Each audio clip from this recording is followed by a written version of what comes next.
Brand Entity SEO explained specifically for business owners. Today I'm joined with Jason Barnard from CaliCube. It's part 3 in a whole playlist series. And I want to go straight into these data points that CaliCube has got, right? So Jason, you track 70 million brand entities and 25 billion data points across Google, ChatGPT, Perplexity, and other LLMs. When a business owner asks you, why does that even matter? What do you tell them? Well, thank you for having me, James, for the series. It's actually a lot of fun so far. I'm enjoying it. 25 billion data points is a lot, but also it's not a lot. In the sense that if you ask SEMrush or Ahrefs how many data points they've got, I'm sure it's in the thousands of billions. The difference is that our data set is focused on entrepreneurs and their companies. It's incredibly clean, and I built it personally. And we have 25 billion today, but a couple of years ago we only had 3 billion. And you can imagine there, we're scaling up very fast. So it took me 7 years to build the first 3 billion data points. And the thing I did was to make sure that the 3 billion foundational data points were pristine. Focused on entrepreneurs. We've got 1 million entrepreneurs in our system. We understand 1 million entrepreneurs in the world, probably better than they do from a digital footprint standpoint. And we've only scaled it out the last 2 or 3 years because I can take the new data and compare it to the old data and make sure that it remains, even as it scales, incredibly pristine and focused. So the reason our data is so important and the reason our data makes so much more sense is because it's focused and it's clean and it's going to give much, much better results. And I'll give you a quick example of why that might be important. Is I was working with SEMrush a few years ago on an article, and it was about rich element SERP features.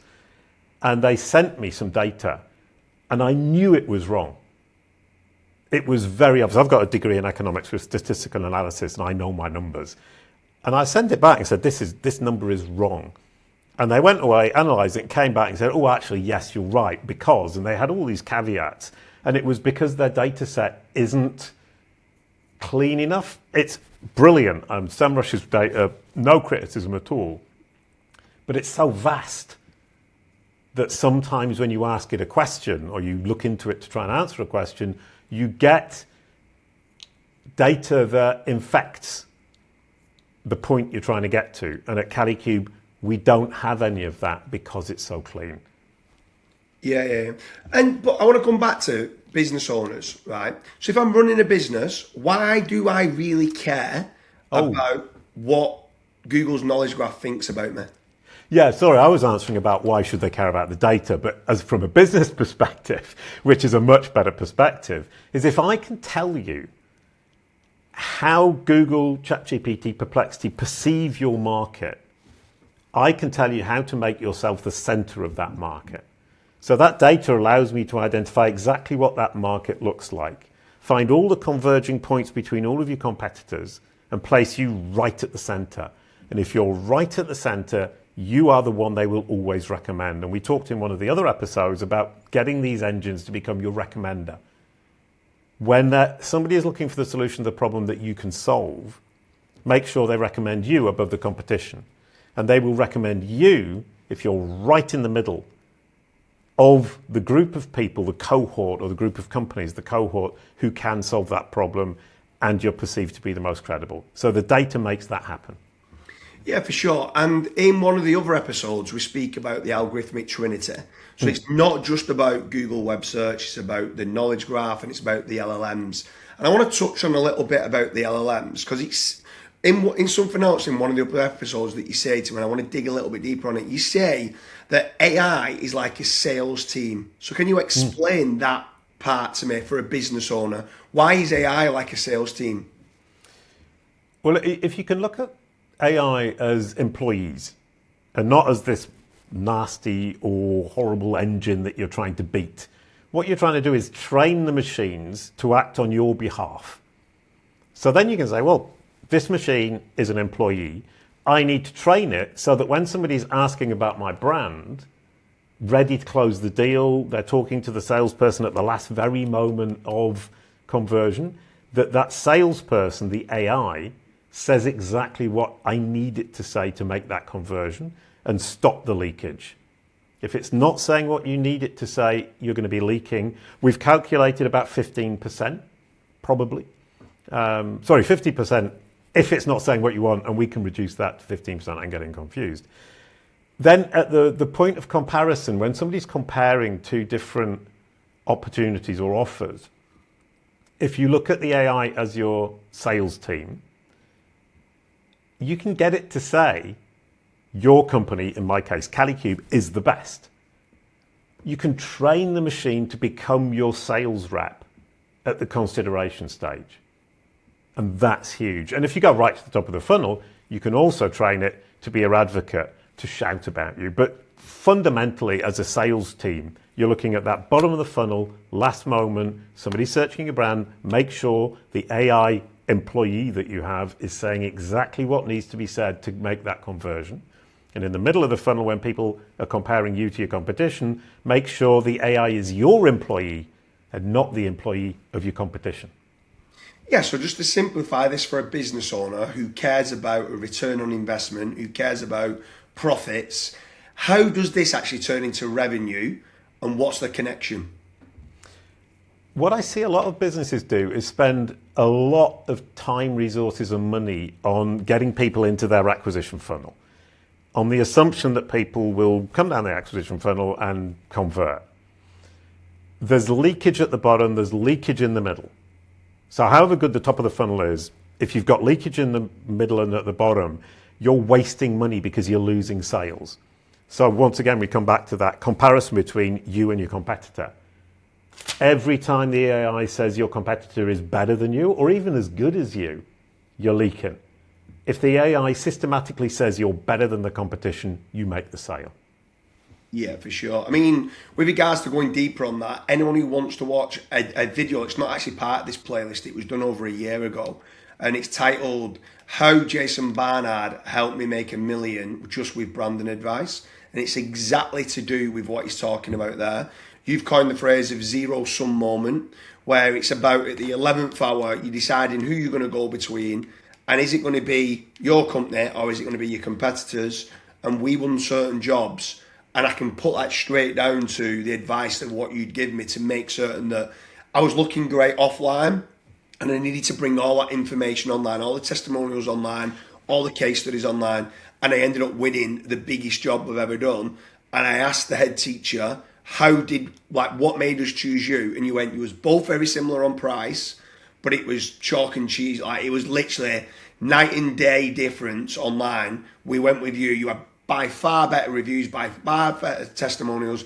And we had them already, but we didn't use your knowledge of thinking of going, get this online, get it ranking, get it connected through to your brand. And that zero-sum moment is huge.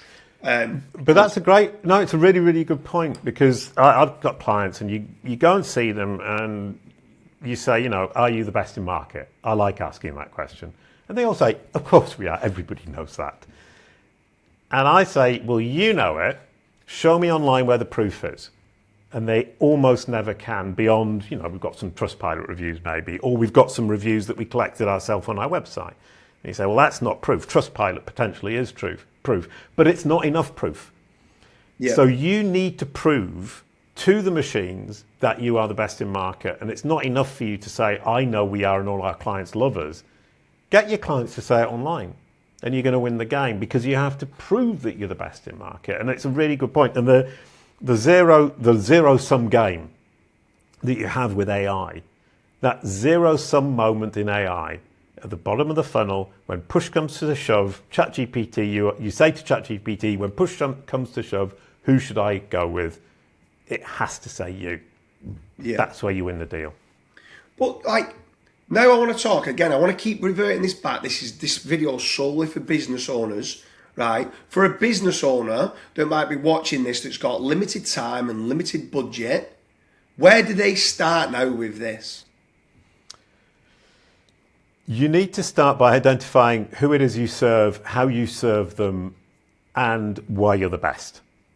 And I'll bet my bottom dollar that most business owners can't express that in a couple of sentences. If you can express that in a couple of sentences, we call it the executive summary for your brand. CaliCube is a premium digital consultancy that helps entrepreneurs convert bottom of funnel, middle of funnel, top of the funnel clients through AI. We have a proven track record of 10 years in the industry. Just made that up off the top of my head. I can't remember our actual executive summary. But there what I've said is who I serve, why I'm the best, with an indication of how the machine might research that. And the machine will go and research it. So you need to define that, spread that story around the web, make sure that it's corroborated, and make sure that you are getting getting third-party corroboration of your claims. We are the best in market, here's the proof. Then you need to make sure that you don't just think, oh, the machine will find all of this and figure it out for themselves. You need to, on your website, make that statement, who you are, frame it so that the machines can understand who you're trying to reach, why they should introduce you to that audience, and then link out to the proof that you are the best in market. Yeah, for sure. I mean, for the big key takeaway, for business owners, needs to be that everyone's obsessed with the algorithmic trinity, like with regards to Google and LLMs and getting rankings. But now you're going on now and talking about the AI being an employee and being part of your digital sales force.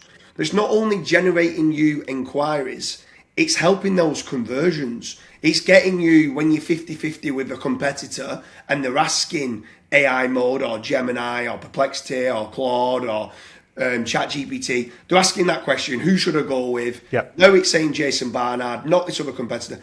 AI is becoming your sales team, and that is incredible. And people need to understand that it's not just about more impressions, more clicks, more inquiries. You might already be getting some of the inquiries, and it's converting that. And if you can convert that better because AI says you're the best, well, that's huge for businesses. Means that every single inquiry could have a higher conversion rate, which is huge. 100%. And that actually brings one kind of really interesting point, is the perfect click. And at Bing, that's an official term. And when we talk in the industry about the zero click, where people aren't coming to websites because they're bouncing around on the AI getting answers to their questions, it doesn't actually matter. What matters is that you get the perfect click. Yeah. And that the perfect click is, once again, when push comes to shove, ChatGPT, please tell me who should I choose, and it says Jason Barnard, CaliCube, James Dooley every single time. You stop the leakage, you get the perfect click. It doesn't matter that your competitor got seen at the top of the funnel. As long as you get the perfect click at the bottom of the funnel, you're making the money and they're not. Exactly that. You can get 5 times less clicks, but if you're converting 10 times better, you're converting double. It's simple as that. It's simple math.